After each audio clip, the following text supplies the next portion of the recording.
folks. What a great turnout. I knew it would be, though.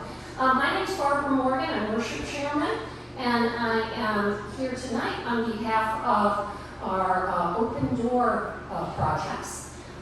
We have been looking over the past few years to have a variety of projects, and we were absolutely delighted when my good friend and neighbor, Sarah Burrows, contacted me and said, hey, I would love to do a presentation on my project. And I'm going to let her explain the project to you. I and many of her friends have followed her over the course of years that this project has taken her. She has put an amazing amount of work in it. It's an amazing finished project, and I think you folks are going to enjoy this evening.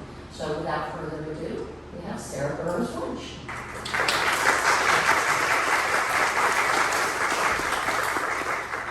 Barbara, thank you. Everybody hear me back there? Yes. Barbara is like a sister to me. We've been neighbors since almost as long as I've been alive. Thank you, Barbara. And thank you all for joining me this evening. It's beautiful Big Moose Community Chapel, where I have summer worshiped since the early 1970s. I was born before that, but it was early in my life. And I've had the joy of knowing two wonderful ministers, and I'm so excited that our third minister that in my lifetime is here, actually here this evening, Weston Williams with his wife, Jenny, and it's a pleasure to get to know you both and your family.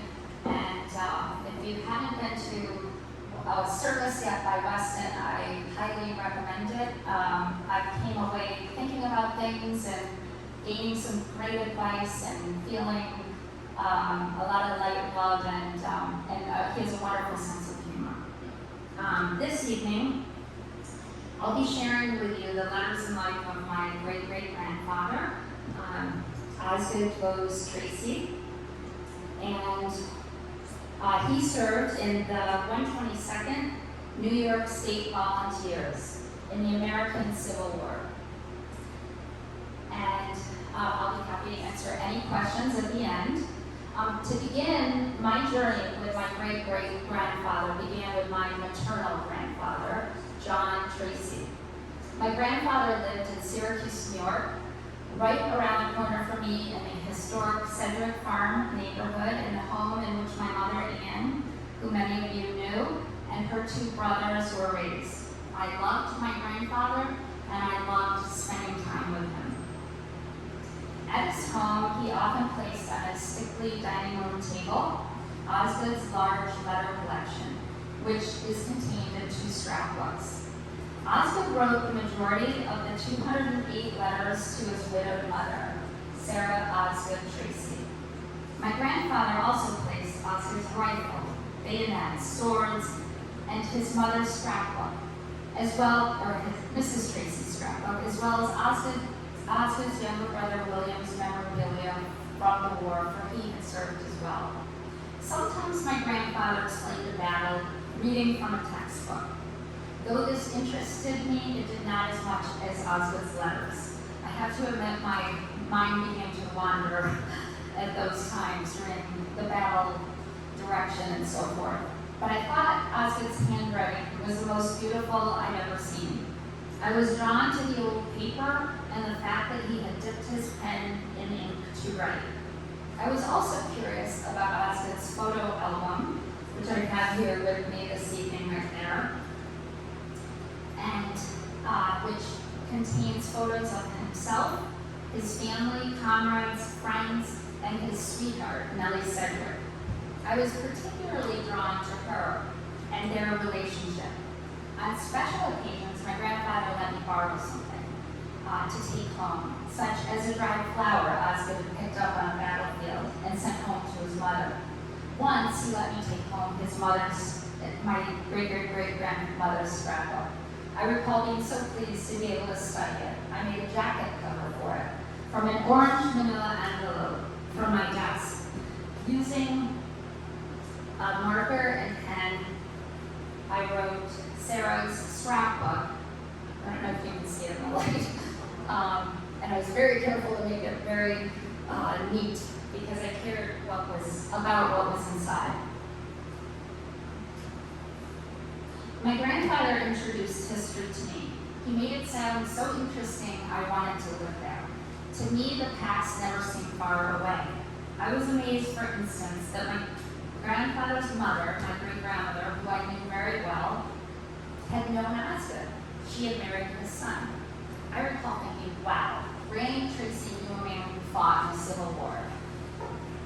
And some 110 years at that point then. One moment with my grandfather stands out to me like an epiphany. I can still envision the moment today. He and I were standing hand in hand on Sedgwick Drive, looking up the hill to the Tracy home, where my grandfather had grown up and where my mother spent memorable times with her grandparents, brothers, and 22 cousins. As Grandpa talked about the letters, story, and introduced the part at the abolition of slavery part played, I recalled thinking how important these letters were, and that they should one day be published, and the story be told in film. As a young girl who already loved to read and write, I wanted to be the one to make that happen. I remember thinking that. In my senior year at Hobart and William Smith Colleges in Geneva, New York, there are a few members of that college here tonight, which is fantastic, graduates and attendees. Where I was an English major and history minor, I wrote my senior paper about my experience with my grandfather in the Civil War material. My professor's note stated my grandfather had influenced my life and likely my future work. In my 20s, in the 1990s, I was working for a magazine publishing company in Boston. In my spare time, I transcribed the letters from an earlier typed written transcription into the computer. I visited historical associations, cemeteries, and research. The World Wide Web was new. It was front page cover of our magazine. I could hardly wrap my head around it. I Googled for the first time, and I found answers quickly. I only wished I could still ask my grandfather for the answers.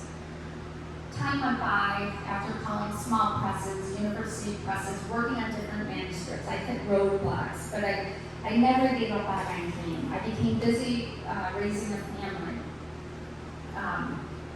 And I began working on a historical novel inspired by the letters. But it has always remained important to me to first publish the letters as Osgood wrote them and in their entirety. I felt it was a sort of duty for myself. In April 2017, I contacted the director of Kent State University Press. 5 years before, I worked with the press's executive director and editor. This time, the director suggested I collaborate with Brian Keating, a Civil War professor, author, and the leader for the press's Civil War in the North series. Brian agreed, and we worked on a manuscript for 5 years. The book was published in June 22, and I'm grateful to Ron for his collaboration, and I'm looking forward to next year. He and I will be at the Civil War Institute in June for their conference there, and we'll be presenting together, if not before. So looking forward to that. So before I begin the slides, thanks for listening to that. That's sort of the backstory and where my interest came from. I quote my great-great-grandfather. On September 30th, 1863, after 13 months of service in the war, Osgood wrote his mother, quote, "I trust you stow all my letters away in my chest, for I wish to preserve them."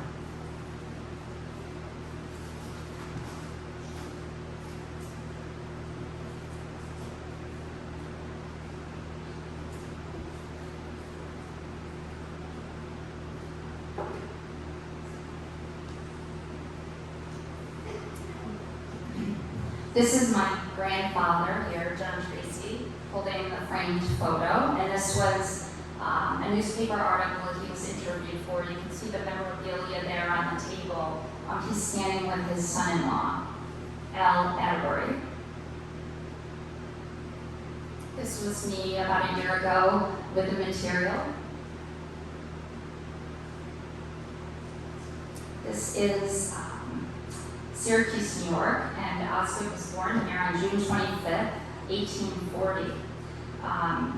And as the nation stood on the precipice of civil war, the town of Syracuse, not far from here, from us at Big Moose, though physically distant from the slave-holding South, played a vibrant role in the national debate over slavery. This is the Tracy home where Osgood was raised.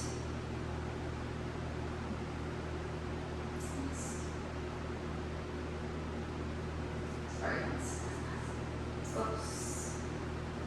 Okay.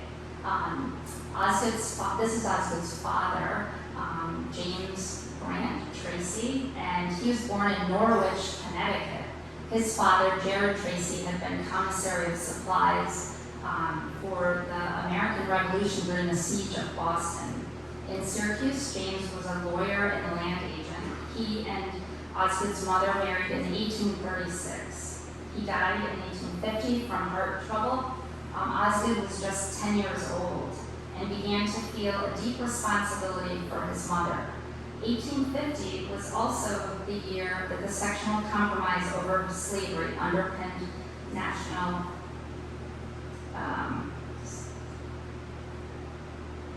I'm sorry, it's see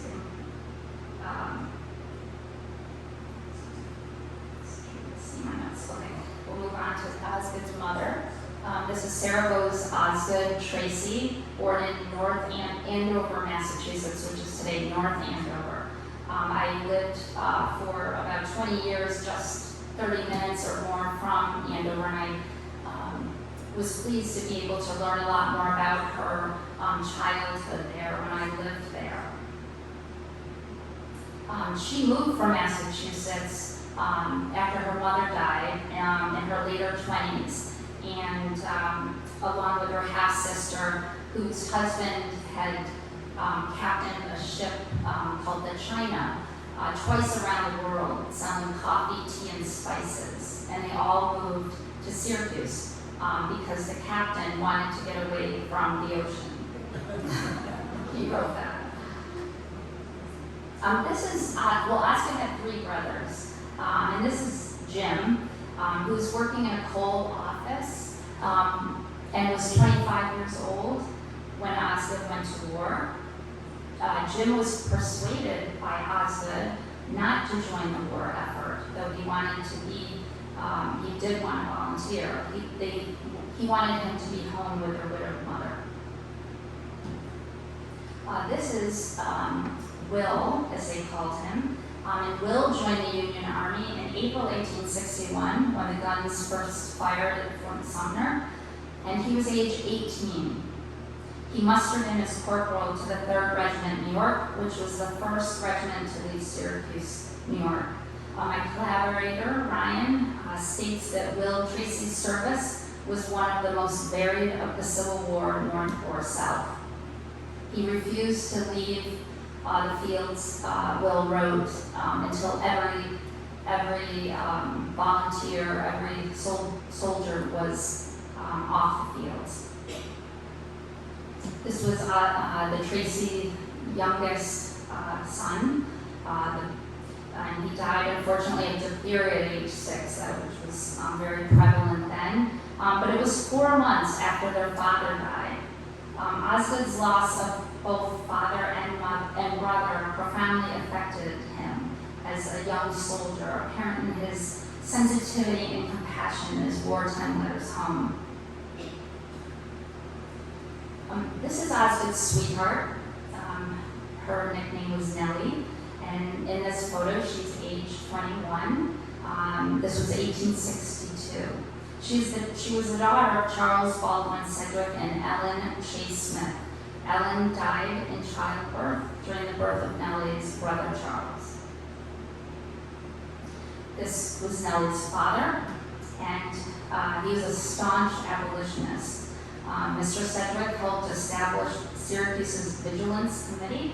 He represented white men who freed from a Syracuse jail an escaped enslaved man named William Jerry Henry.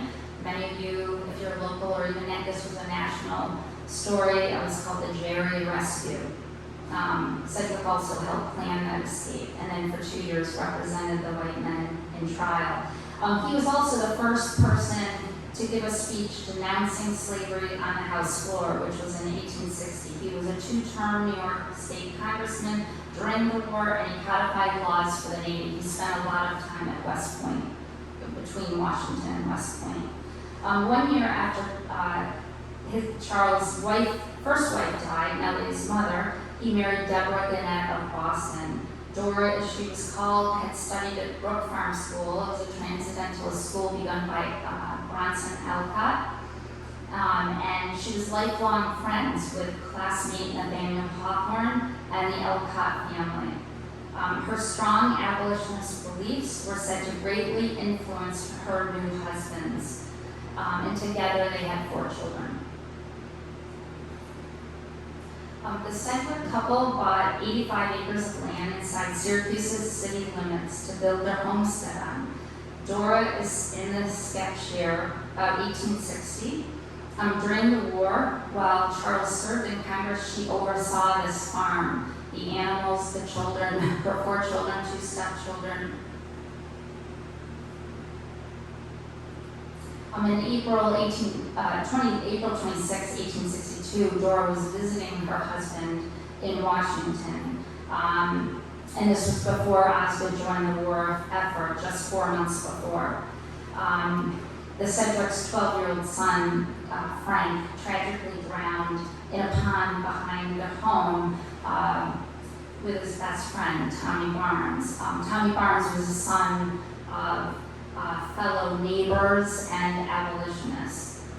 Their home is actually on the Underground Railroad, and I had the honor to speak there in May. It is said that the boys were inseparable friends. This is just from the newspaper about that both sets of parents were away when this occurred. This is George and Rebecca Barnes at their marriage, and the Reverend standing beside them is Reverend Joseph May. He's the brother of Abigail May Alcott. All these families were tied together, and he was officiating that wedding. And he was a staunch abolitionist himself. There were Underground Railroad meetings held at Maine Memorial Church. In June 1862, Lincoln requested 300,000 more volunteers. Osgood was 22 years old and employed at a bank, supporting his mother and their home. On August 9th, however, Osgood enlisted in the 122nd New York State Volunteers. Appointed Sergeant Major in Company 1, the regiment was recruited in Onondaga County and organized in Syracuse. The majority of the volunteers were farmers' sons. Osgood's brother Will had already been at war for 16 months. In the week before leaving home, Osgood proposed to Nellie. He had a ring made by a local jeweler, and he wrote in one of the letters that he wrote, quote, "It is just what I envisioned." But there was a twist, because Nellie said no. She told him at that time, "Perhaps you should think of me now only as a friend." So you can imagine he left home with a pretty heavy heart. We're left to wonder why Nellie said no. One possibility is she may have been still reeling from the death of her stepbrother. It had only been 4 months. Perhaps she couldn't say yes to something that would afford such joy at that time. It's also possible that she had been at home with the children at that time. She was 21 years old, and perhaps she was watching over them. Either way, Osgood's letters throughout his 3-year service indicate his continued deep longing for Nellie and his worry and frustration over their relationship. So thousands of Onondaga County residents attended a send-off rally in Fayetteville, New York for the regiment. An abolitionist and Native American advocate, Matilda Joshua Gage, spoke to the 1,000-man regiment and crowd. Gage presented a flag made by the women of Fayetteville to the regiment colonel. And if you can't read this, it's important, so I will read it out loud. She said, let liberty be your watchword and your war cry alike. What caused the war? Slavery and nothing else. The regiment had 2 days training and off they went, boarding trains August 31. En route south, they stopped at New York City, where Osgood later wrote about they were greeted with patriotic parades and food and water given by the Ladies Relief Association.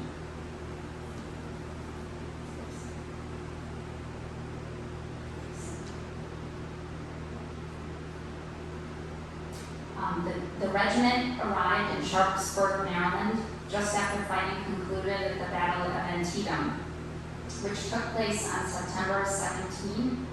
This one-day battle had the most casualties in American history to date. 22,720 men died that day. 12,400 were Union soldiers. The regiment was assigned to the Army of the Potomac, 6th Army Corps. General Sedgwick was the first cousin of Charles Sedgwick. Here in this photo. As you can imagine, these men hadn't left home 2 weeks before. The comfort of their beds, their homes, their family, their wife, their children, and they witnessed Antietam. They didn't partake in that battle, but they were witness, and that was the first experience at war for them. And Osgood wrote, it gave him a rather realizing sense of war. They were involved in the cleanup the next day.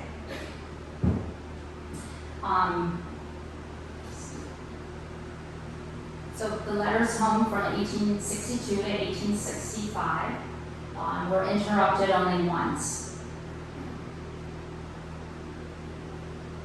These are the covers to the 2 scrapbooks that hold the letters, and those have now been donated, I'm pleased to say, to the Onondaga Historical Association in Syracuse.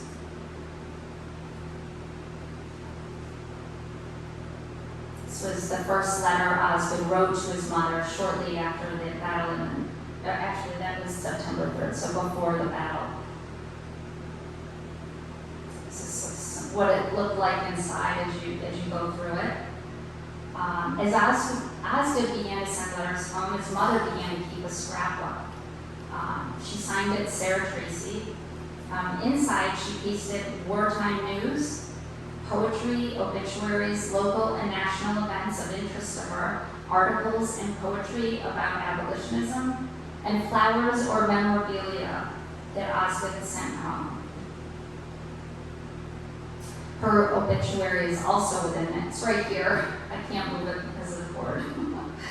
But her obituary states that she too was an abolitionist. These are some of the wartime mementos within her scrapbook right here. The flowers were that he wrote in front of Petersburg. These are men, Osgood's friends. Most he did not know until he joined the war effort. His best friend is front and center. His name was Frank Worcester.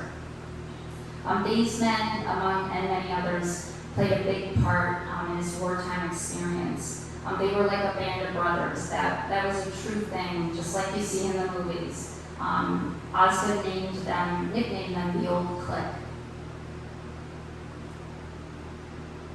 Osgood described his best friend Frank as someone who was fun, popular, and convincing.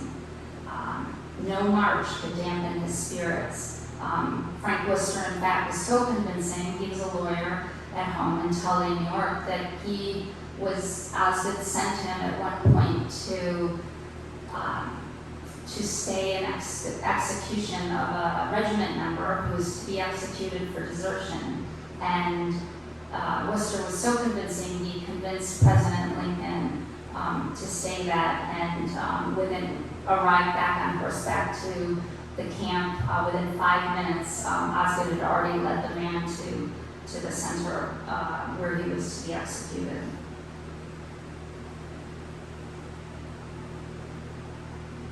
One person who was also very important to Osgood was his brother, Will. This photo I know was taken in late spring or summer 1863 because Will is holding a wounded arm. And Osgood is wearing a cross, which became the Sixth Corps insignia. In one of his letters, he drew it home to his mother, and they were creating it. He also had extended family serving. This was his uncle. He was the oldest field commander at age 70, north or south. General Sumner. He became a brigadier general. These were Osgood's two cousins fighting. The younger one below, Osgood was close to. His name was Sam Sumner, and they wrote often, and they visited each other in fielder camp whenever they were nearby. In the weeks following Antietam, the 122nd was ordered to chase the enemy, and on November 2nd, it received orders to move south. During the Battle of Fredericksburg, Virginia, on December 11th through the 15th, more than 12,500 Army of the Potomac soldiers lay dead. It was a Confederate victory with a loss of 6,000 men. The weather was very wet and the roads turned to mud. It became known as the Mud March. Winter snows arrived, and General Lee's army came to a halt, and the 122nd settled into winter camps, where Osgood wrote about camp life, the broader scope of war, and his concern that Nellie, who he'd recently seen in Washington while on furlough, would meet another suitor.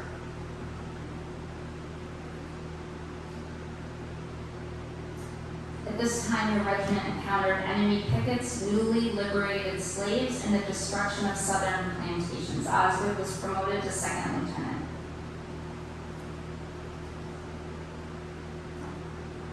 Just do a reading here. They were heading towards Gettysburg.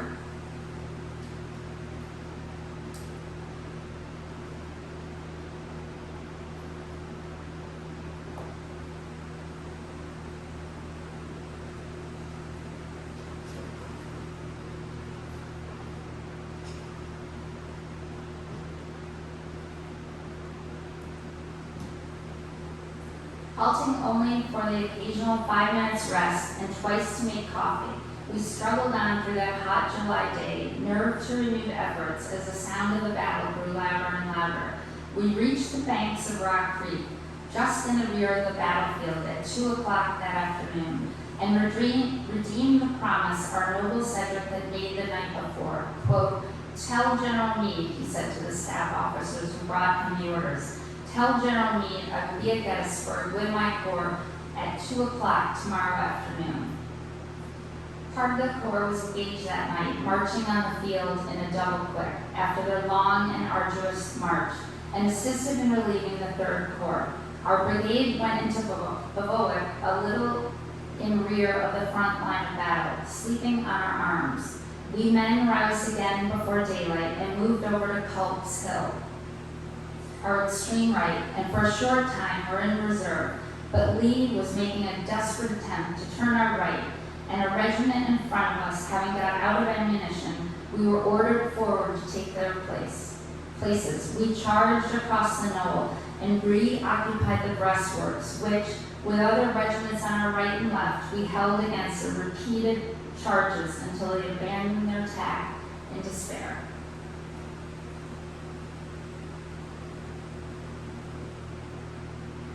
During that morning's fighting, we had 10 men killed and 34 wounded, which was a large proportion to the number actually engaged, as our numbers had been considerably decreased by our long and arduous march. For an hour or two, there was a lull in the battle, and then was opened that terrific artillery fire, which was intended to sweep the crest of Cemetery Ridge of our batteries and troops, preparatory to Pickett's famous charge.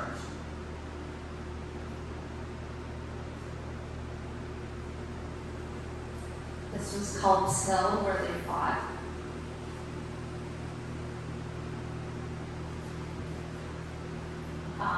That, what I just read, was something that Osgood wrote for the 25th reunion at Gettysburg. And this is part of a letter that he wrote. He actually wrote twice the day after battle.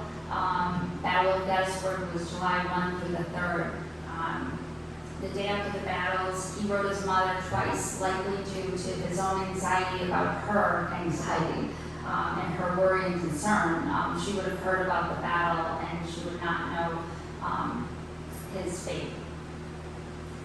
Dear Mother, we had a hard fight yesterday. We had 7 men killed. In the end, 10 died. 31 wounded, besides Major Davis, who had his jaw broken, and Lieutenant LaRue, who was wounded in his thigh. They were the only officers who were wounded. 2 men, one each side of me, were wounded, but I escaped unhurt. Our regiment behaved splendidly. Major Randall of the 149 had just shaken hands with me before he was hit. We drove the Rebs away from the stone wall by which they lay by the heavy fire behind our breastworks. The Rebs were repulsed at every point, and on our left their loss is very heavy. We took a large number of prisoners. All is quiet this morning. I guess we had our celebration yesterday.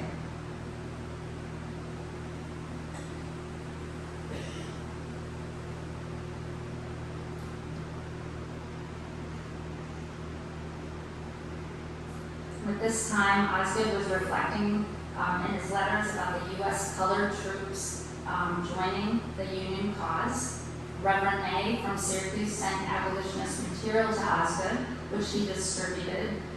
And it is clear from Osgood's letters that his abolitionist beliefs only grew stronger as the war continued.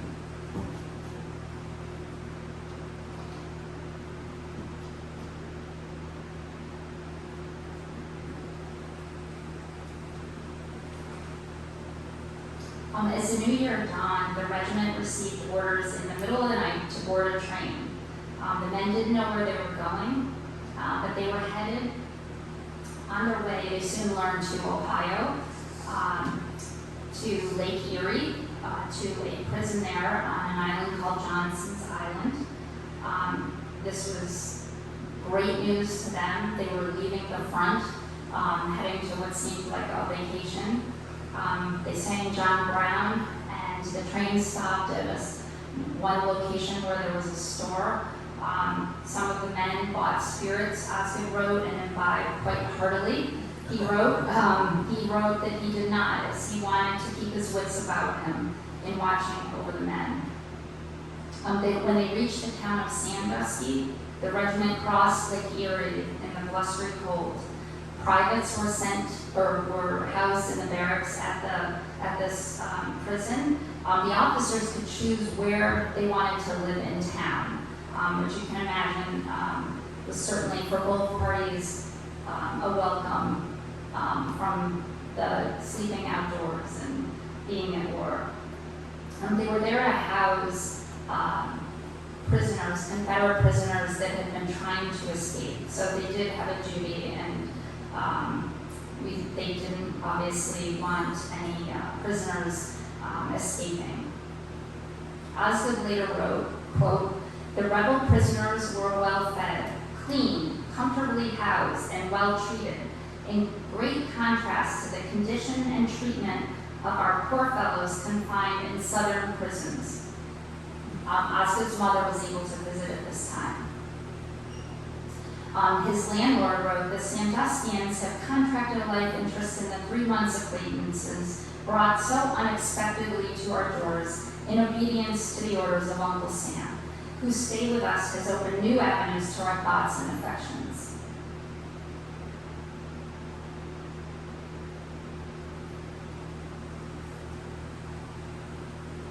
Returning from Sandusky, where I will say Osgood was writing. It was clear in his letters once he returned home that he had been writing, and in fact writing quite frequently and lively. Those letters are missing. We don't know whether they're just happen to be missing. Brian Keating and I tend to think they're missing on purpose. Perhaps there were things that were written that Osgood didn't want read later, or what have you, but that is a break in the letters along the way here. The road to Richmond at this point, Richmond, Virginia, was 70 miles long and blocked by the Army of Northern Virginia. What remained of the 122nd, of the 1,000 men, cast into the fray, engaged with the enemy more often than at any time prior in their service. At this point, Osgood had been promoted to lieutenant and adjutant. During the Battle of the Wilderness in the Tangley Forest, Virginia, on May 5th through the 7th, the regiment lost more men, 119, countless others injured and captured, including Osgood, captured on May 6th.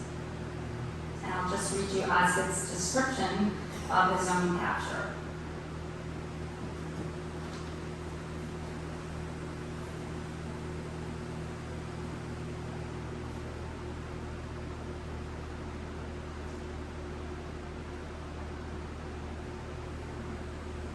As we advanced through the thick woods on the morning of the 6th of May, 1864, we had quite a sharp skirmish, but finally gained a little crest where we established our line, throwing up a breastwork of logs. The rebels were in line a short distance in our front, also behind breastworks. Just before dusk that evening, as I and several of my messmates were eating our supper, a sharp firing began on the picket line, which had been established on our flank. The picket line fell back, followed by a charging line of rebels. A flank attack is always demoralizing, and the men fell back from the breastworks in front, forming a line at right angles in their former position to meet the new attack. At the time, the rebel line and our old front commenced to advance, firing, and all was confusion. He was fighting, they became fighting face to face, like you've seen at this point in time. A line was soon formed, and at this moment, at this instant, he wrote, as we passed, at this moment, I met for an instant my best friend, Lieutenant Frank Worcester.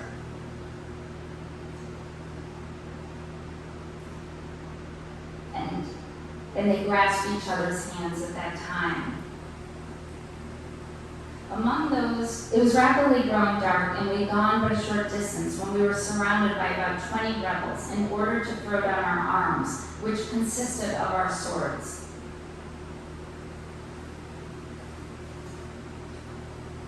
Among those of our regiment who were taken prisoners that night and who still live here are comrades in Syracuse, comrades Ostrander, Hubbs, Manzer, and Austin.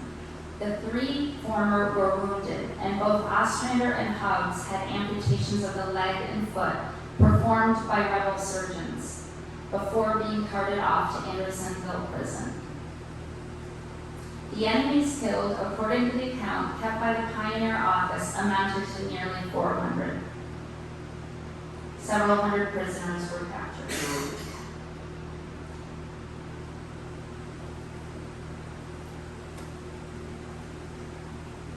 And from there, from the woods where he was captured, he was taken, and other men, the officers and privates, were separated.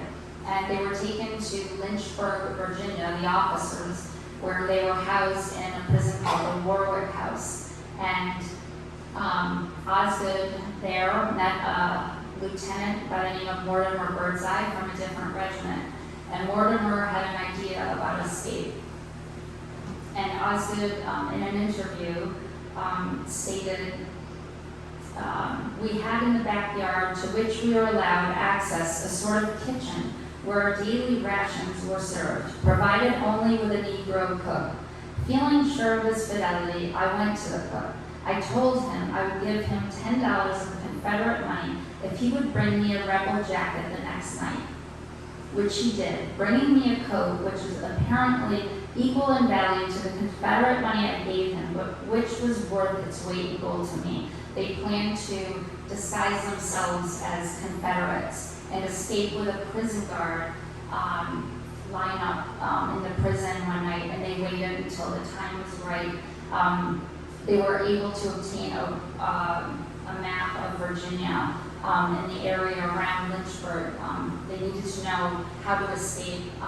So one night they marched out with this prison guard unnoticed and got across a bridge that luckily was unmanned at the time. And they went off into the woods and secreted themselves. And they had an 19-day journey, 18 nights northward. And there were many interesting stories along the way, which appeared in a newspaper article, which was published from an interview with Osgood.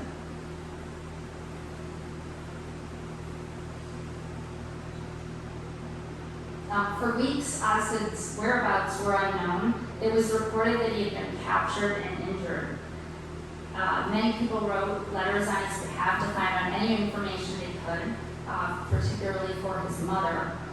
His mother wrote Osgood, as did his brother Will and friends, not knowing his fate. And I'll just read you his mother's letter, which was sent via mail to the camp that Osgood had last been at, and eventually he received, and it is within the scrapbook.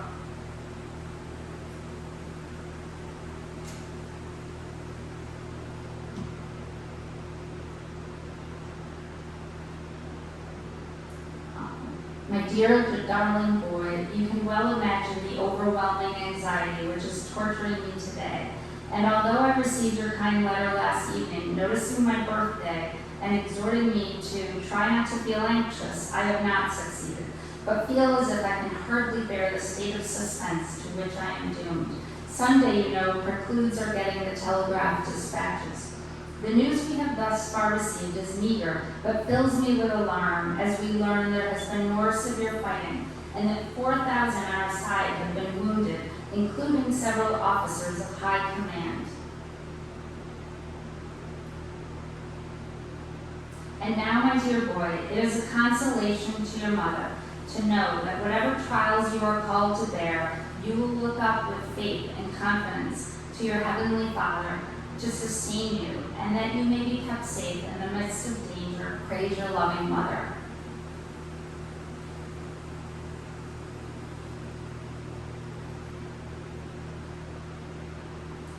Frank Worcester, his best friend, wrote his mother to try to ease her anxiety and worry. He wrote, "My dear Mrs. Tracy, I may be able to add something, as I think I was the last person in our regiment who saw Osgood. While doing what I could to assist in rallying the men, I met Osgood similarly employed, his features glowing with patriotic excitement. We parted about 5 minutes after that. I observed the enemy, whose line of battle overlapped ours, swinging around our right to our rear and communicating the fact to those in the vicinity. We fell back. Then near the center of our line, near General Shaler, where I have no doubt Osgood was captured by the enemy. 2 men of my company saw General Shaler captured and were themselves taken prisoners. They saw nothing of Osgood, but say that the fire in front closed for a short time prior to General Shaler's capture, as the enemy could not fire in that direction without hitting their own men. Thus, you see, if Osgood was injured, it would have been an interval of 5 minutes, which, though possible, is not probable. If, as I have no doubt, he is a prisoner, I have cause to congratulate you rather than sympathize with you, as we have since were, and for the next few weeks are likely to be, subjected to so much hardship and danger that a slight wound or being taken prisoner is regarded as a fortunate incident, which may well excite envy. If, on the contrary, is met with a more serious disaster, my own feelings are such as to convince you that it would be more than useless for me to attempt to console you. I shall have lost my most valued friend. The cause of liberty and justice, one of its most gallant brave and devoted defenders, and you, more than all, a talented and affectionate son.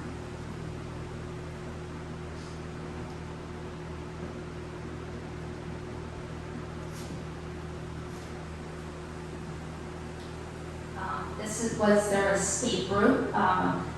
There was an original map in a newspaper article from 1901, I believe, that had the counties. I actually had this map made by a professional Civil War map maker. And they were 17 days and 18 nights on their run. This was a telegraph that Mrs. Tracy received on June 1. So, I'm just going to take this off the form. She received it on June 1, and he had been missing since May 6, so nearly a month, I can't imagine.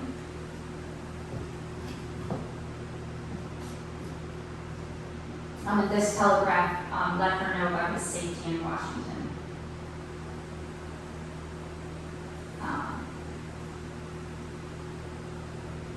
Sadly, the same day Osgood made it back to Union lines after that trek north where they met. They had to forage for food on plantations, and he must have been so relieved to get to Union lines. He learned that his best friend Frank Worcester was killed at Cold Harbor, and Frank had written to Mrs. Tracy that the battles were getting fiercer as time moved on, and Osgood wrote about his best friend the rest of his life in his letters, post-war letters, and in his speeches he gave. Frank Worcester was standing, looking through binoculars, and he was killed by a sharpshooter, and their comrade beside him was hit. He was wounded and had a limb amputated. And I will just read this from Osgood about the last meeting when they met in battle, when he last saw his best friend.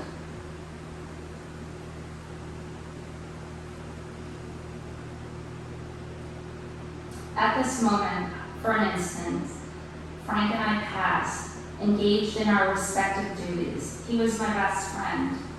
We instinctively grasped each other's hand, and it proved to be our last farewell. For in a few moments, I was a prisoner, and the very day I reached our lines, poor Worcester was killed at Cold Harbor. With a premonition of coming events, he had written to my mother immediately after my capture.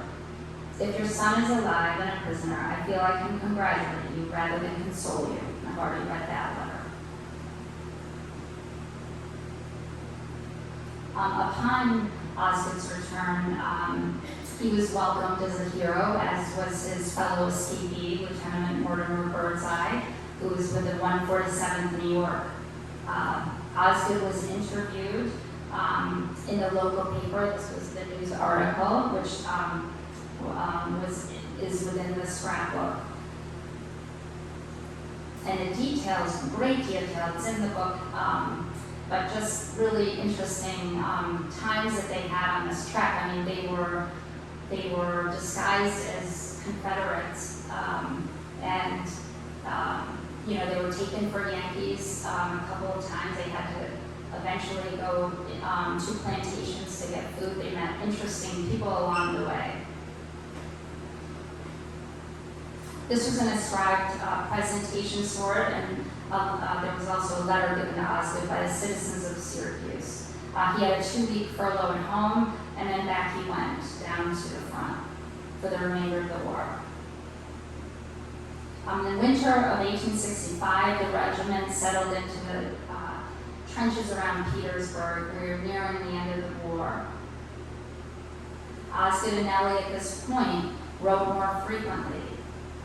And he had another furlough visit. It wasn't very often. He actually gave up his furloughs to other men. He would often say he had too much administrative work to do. His mother wanted him to come home, and he told her many times that he could not. President Lincoln was unfortunately assassinated April 15th. Charles Sedgwick, who was a close friend of the president, was chosen to ride the train with his body, and in Syracuse, New York, gave a eulogy to thousands there in downtown Syracuse. The train with Lincoln's body went through many cities within the states. This spring, when the war is ending, most soldiers were excited about the end of the war. However, they had many trepidations. What would they do for work? How would they fit back into society after what they had experienced? Their jobs were long gone. Osgood was no exception. This is the last letter that Osgood wrote on May 11th, 1865, which was written from Danville, Virginia. I'll just read the very end of it.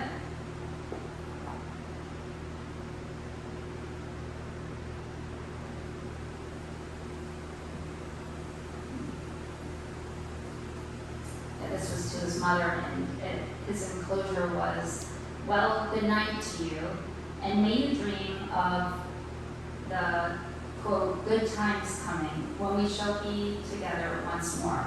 Yours affectionately, Oz." And this I'll read. "I don't believe," he said, "there will be any desire to attempt another rebellion until the memory of this shall have perished, which will at least ensure peace to my great-grandchildren." And from Washington, D.C. on June 23rd, 1865, the 122nd Regiment headed home.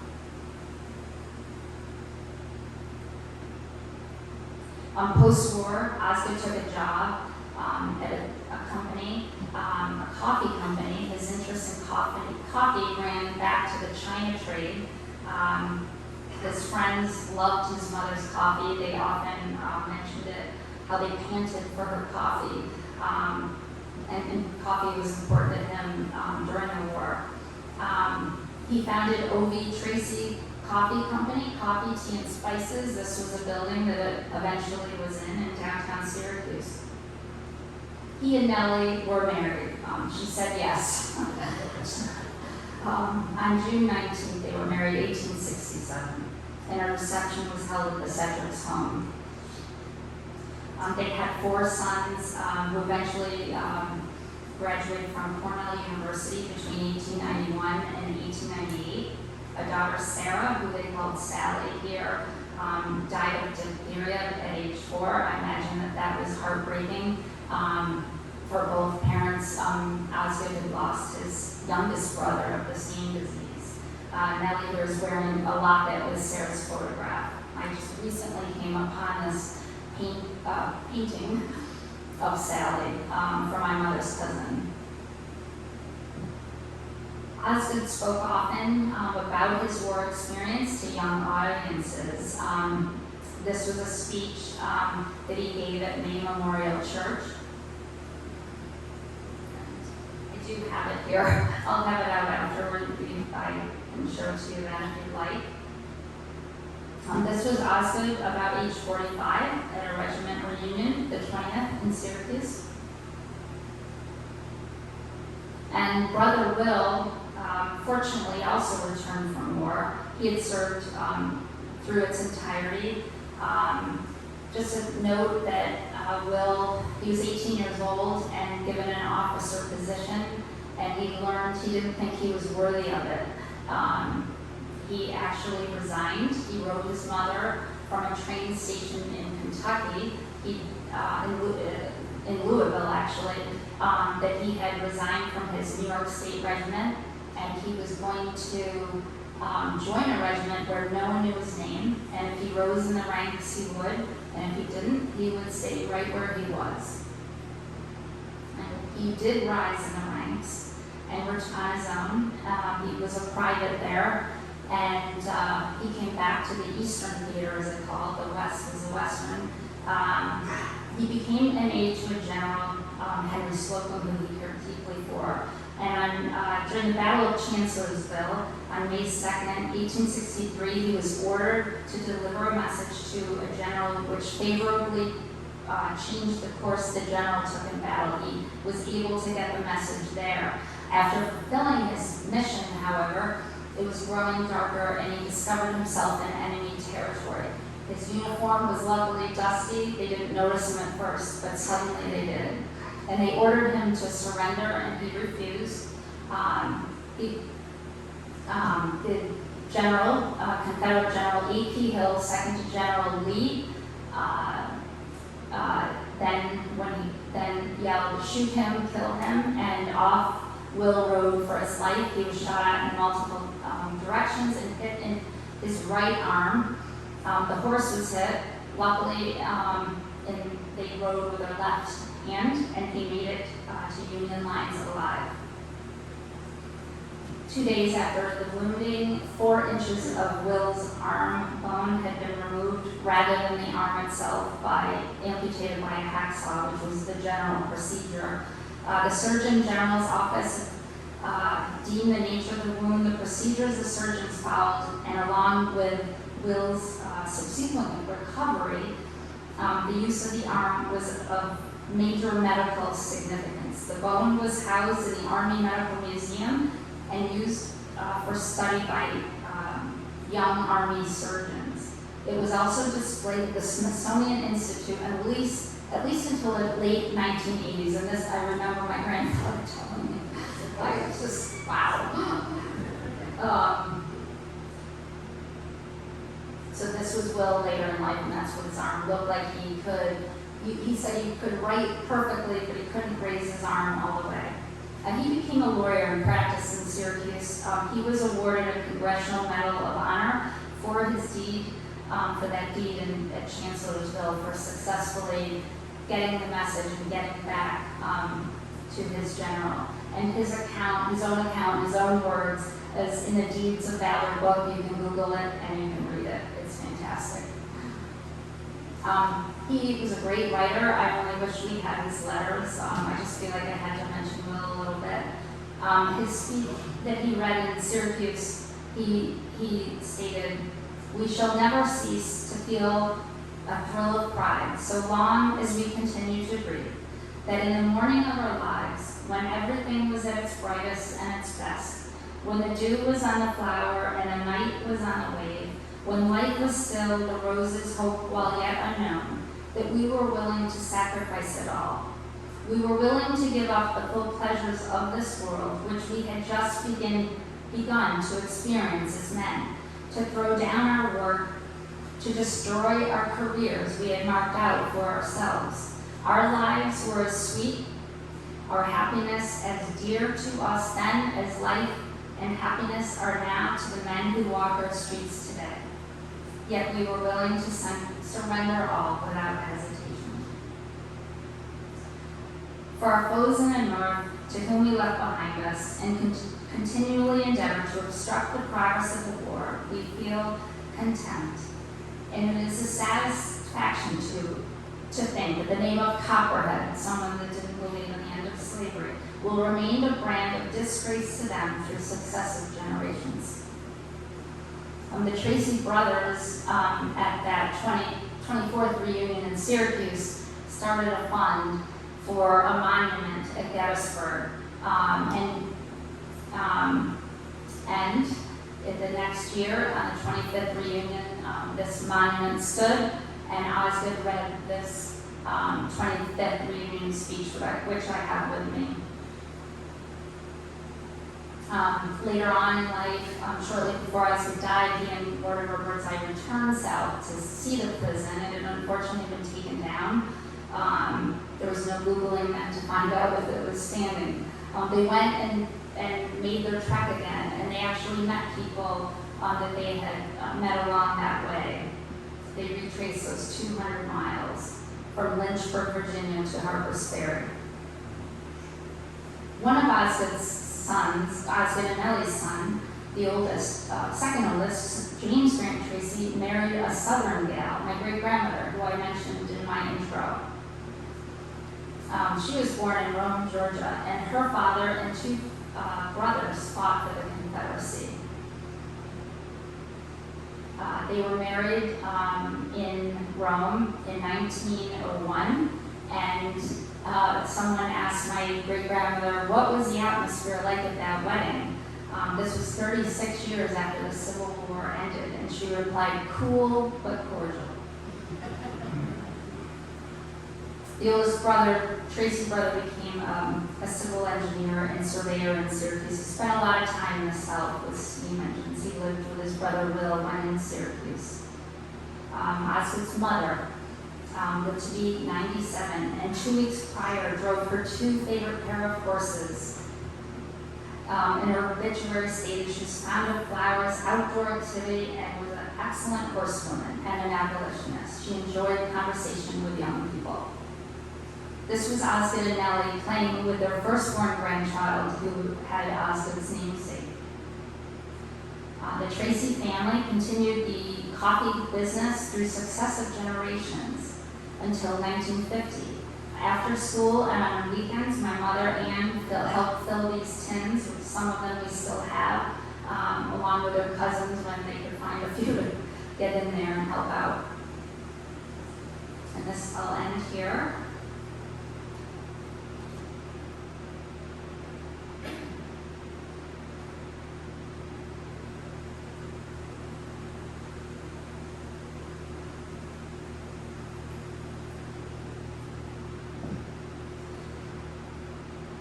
Osgood's obituary stated, he was a man of strong intellectual force and mature judgment. His character found its deeper values in the wellsprings of absolute integrity and exalted motives. He led life to itself. As a citizen, he was widely known and for many years prominent in several businesses and municipal enterprises, which contributed to the prosperity and character of our city. He was deeply interested in every practical movement relative to the city's welfare. He assisted many with advice, was always interested and sympathetic. He regulated his attitude toward fellow men by the golden rule, a wholesome, gracious, and considerate, self-respecting man. Nellie outlived her husband by 15 years. They said that she was very involved in the Syracuse Memorial Hospital. She was a trustee for many years. And she was eager to serve and help good causes. She was a member of the Maine Memorial Church. And lastly, thank you. I'll just say this is the end. But my nearly 50-year journey has brought the 50-year journey has brought alive my great-great-grandfather Osgood, his brothers, their mother, friends, and loved ones. I am grateful Osgood's letters are preserved now and published. And as I conversed about the letters with my parents, husband, children, extended family, and friends over these years, more recently, 20 years, I realized I was becoming, in a way, my grandfather. Today, I'm just 10 years younger than when he shared the story and letters with me. And that realization has made me consider the circle of life. Over these years, I began to suspect that if I did not get this story out, it might just die along with my ancestors and myself. So 50 years after my grandfather first shared our ancestors' history with me, the Civil War still resonates the same way. These letters, I believe, teach us about who wrote them, their loved ones, their hardships, and the state of the country when they were written. History helps enlighten us, not only to our past, but our present and our future, enabling us to make informed decisions for ourselves, communities, and country. I am pleased to have fulfilled my dream of publishing Osgood's letters. Most of all, however, I am extremely proud of my ancestors, their brave comrades, and their families who volunteered to help create a nation of free men and women. Thank you.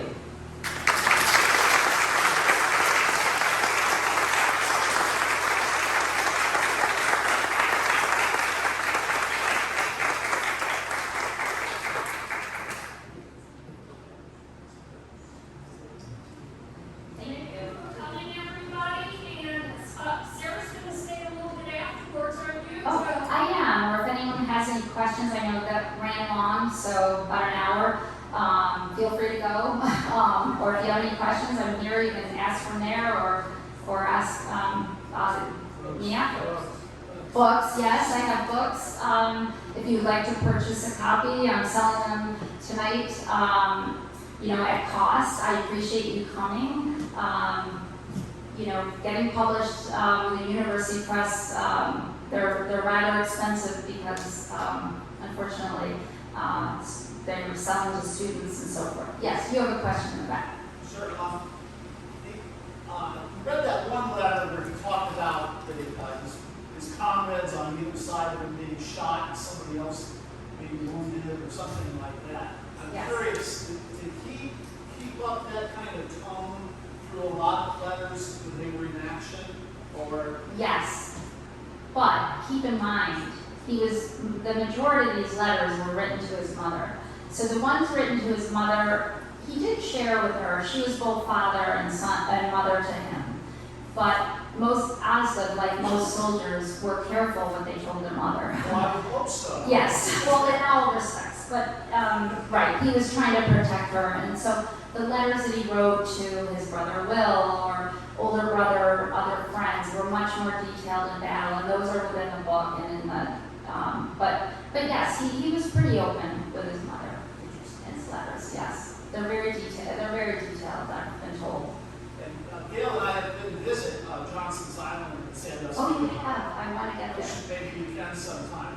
And I think the point, I can't remember who, maybe it was Osgood or whoever, that the way the Northerners treated Confederate POWs was Yes. relatively luxurious compared to what. And it was. Andersonville prison is just, there's a quote in there from Osgood's friend who went, who spent years there. And it was, starvation, the space, the acreage that they had, that they were on, and the number of men, like 15,000 men, and, I don't remember the acreage, but it was, tough conditions. And many men died. Many men didn't survive rebel prison. Osgood was lucky. He was, being an officer, he was sent to the Warwick home, which I don't know if anyone ever died there, but certainly they were still prisoners, but it was probably a better situation surely than Andersonville prison or others. And one other question, Yes. about your book, but I'm curious, does he talk about support that he received from southern plantations or farmers? Oh, yes, and that's what That's fascinating. sometimes I wish I just focused, like, I could focus just on that 18-day night trek, because he goes into great detail, obviously not as he was traveling, he didn't carry a notebook, but when he got home in that interview, they detail every day and the way they had to get out of a situation where they had to pretend, they were trying to talk Southern when somebody knew that they were Union, and they met John Mosby. They came very close to not making it back. I wouldn't be here standing today if he didn't make it. And in fact, just as he and Mortimer Birdseye got to Union lines, they were so exhausted that Osgood said he just kind of leaned up on a rock, and the sentries, the watchmen on guard, they were afraid of guerrillas, and they just about shot Birdseye. Like, would have been a pretty sad ending. Yes. So Osgood's brother Will probably wrote letters home as Yes. well. So was there potentially a separate scrapbook with his letters that just got lost, or? Absolutely. I've been searching for them. Historical associations, museum, and my guess is that Will, he married very late in life, a woman, and they had no children.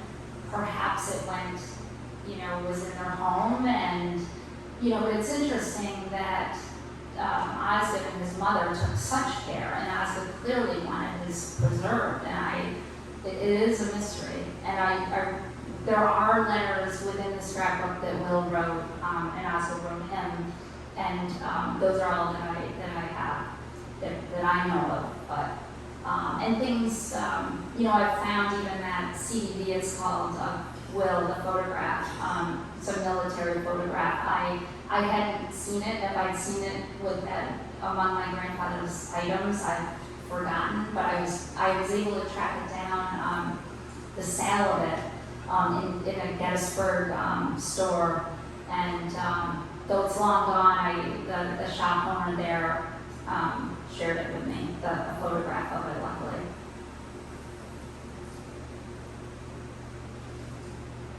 Any other questions? Well, thank you. The books, selling it costs at $40. If you'd like one, no pressure. They're here tonight with me. I ordered them, and you can also later find them online right directly through the press, Kent State University Press, and Amazon, Barnes & Noble. But thank you so much for coming tonight. I appreciate it.